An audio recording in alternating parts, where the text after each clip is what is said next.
So, moving on with the next big topic we have. I know there's got to be a lot of people out there that resonate with us on this. Denver and I, big Marvel fanboys. Big.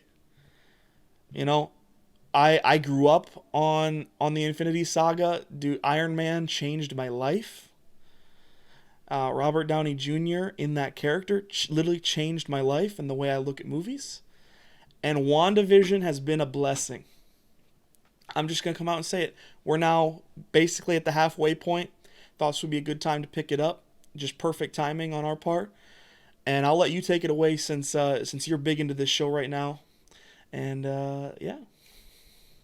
Okay, so WandaVision came out, right?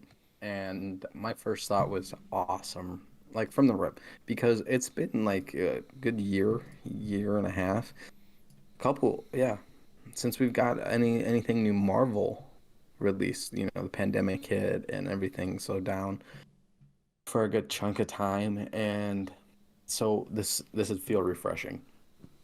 And this latest episode really messes everything up. I'm trying to keep it super Yeah, nice. no Messes everything up. fair warning right here, right now. There may be a spoiler that slips here and there. Let's just be real. There's going to be spoilers that slip. We might just talk about the whole dang thing. So if you don't want to have any spoilers, and no matter where you're listening, if you're listening on YouTube or SoundCloud, skip ahead. I'll have the timestamps in the description. You've been warned right now. All right, Denver, resume. X-Men are here. X-Men have arrived. Pietro is fucking Evan Peters from the X-Men. Fox, baby. I lost my mind because when they shot that shot, the back of the head looks like Pietro Maximoff from Age of Ultron. But when you turn around, it's Evan Peters, Pietro Maximoff. If for people who don't know or don't really understand what's going on here, Fox owned X-Men. The Scarlet Witch and Quicksilver are actually X-Men, but Disney has also the rights to them, which is really weird. Like, I don't get it. So, at the same time, Evan Peters is Quicksilver, and AGT, I don't actually know his full name, was Marvel's Quicksilver. Marvel's Quicksilver dies, but Fox's Quicksilver is still alive. Mm-hmm. Well, I didn't realize this. I was watching a video, but because the show is based off sitcoms, there was a lot of like random recastings back in the 80s and 90s. Easy one for everyone to know is like Aunt Viv from Fresh Prince of Bel-Air. Yeah. She was a big one. So the recasting joke is, what a random weird recasting. But this opens the door. Here's my thinking. The one thing that Is I'm just going to throw it out there that Denver kind of glossed over right there, not I can't remember exactly when, but sometime in the last couple of years, Disney then acquired Fox. So now both the X-Men and the Marvel brands belong to the same company, which is why we can now see this crossover. Yes, thank you for mentioning that. Yeah. I'm assuming our audience knows, but that's anyway. I mean, you got like It's just a halfway there, huge. but I It's was just huge. covering your bases. Yeah, this is a huge step forward on what the future brings. Uh, Overall, this is probably the most exciting thing Marvel has done since probably, I'd say, Infinity War. Endgame was kind of a foregone conclusion on how that was being written, but Thanos snap at the end of Infinity War, that was kind of big. So this is the next big thing, and as we progress in the Marvel universe, we'll see things that we've never seen before. I assume in episode 6 there will be an explanation on why Pietro is now Quicksilver from Fox, Evan Peters. And I'm ready for that explanation. I also am intrigued because Vision now knows that the universe he is in is not real. Mm-hmm. And that's when there's going to be a battle there between Scarlet Witch and Vision. I truly see it. But I don't think Wanda is the one fully in control. I'll keep that in for a little later, maybe the next time we talk about WandaVision. I okay, I'm just gonna say it. It's Mephisto. if anyone thinks it's not Mephisto, it's Mephisto or the Grim Reaper. He's just a dream dude. But Mephisto is the MCU devil. He's Marvel's like little devil man who controls the his power, like Scarlet Witch's like red shit that she spits out, you know. That's actually from the devil. So that's just in the comics. Go on, you guys. You can talk now, Dirks. All right, I'm gonna switch gears a little bit. Denver gave you the big rundown right there. I definitely appreciate that. He's big into kind of that side of things. Um, I I just love the kind of the story and how it like the storytelling as if anyone doesn't know. I went to school for journalism and mass communication, that type of stuff. So storytelling is kind of my thing, and I think the Marvel Cinematic Universe is some of the best storytelling out there.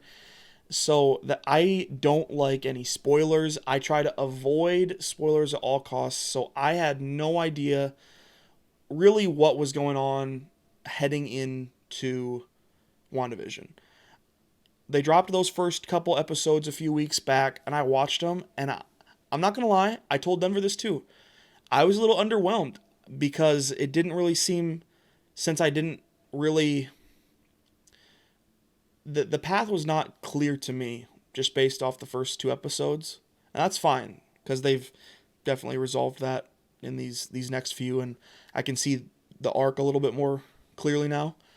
But if you just caught the first two episodes, you're probably thinking like, "What? Like this is weird. It doesn't really make sense." And honestly, it was a little drab because it was almost like they were forcing two really interesting characters from the MCU in Wanda and Vision to just sit there in a 60s 70s sitcom and like play roles that you'd find in a sitcom. It didn't really track, but they've done such a great job of explaining really how you got to this point. Again, the storytellers over there at Marvel are just absolutely elite, and I'm really excited. I'm not gonna try to spoil any more. Denver did probably enough of that, and I appreciate it. He has the balls to do that kind of thing, and Well, I don't know. This is hit, just really exciting. I saw this. Doesn't really track with anything in particular in the show on the screen for our YouTube viewers. This is the WandaVision Instagram. The way they've cultivated this, by the way, whoever the social media manager is over there, this is elite. Just look at this feed right here. This is absolutely elite. I I will say, for people who notice, um, in the Instagram feed, you see there's little red lines in there because there's cracks becoming involved. So there's some subliminal messaging there. I think the storytelling has been great. Something that came out right after the first two episodes was the director of WandaVision came out and she said that she thought the storytelling was going to be too slow for people and they would get furious, but the payoff would be really great. And I agree with Oh, her. I would I think 100% the agree. storytelling aspect. I think people want like the big thing right away. So to get this 9 episode series that's really telling a good story, is truly how would you word it? A dream for somebody who's been waiting to see something like this. Not to mention, this year has some big things coming from Marvel. You still have the Loki series, Oh, I'm excited for Captain Falcon and the Winter Soldier, and baby. Don Cheadle was just confirmed for that as War Machine, and then apparently it's supposed to come out next year, but Spider-Man, Doctor Strange, Multiverse of Madness, couple big movies apparently. And last thing I'll say is for people who don't know, this WandaVision series is in direct connection with Doctor Strange and Multiverse of Madness. They haven't stated how or why, but they're directly connected, and Kevin Feige has come out and said that.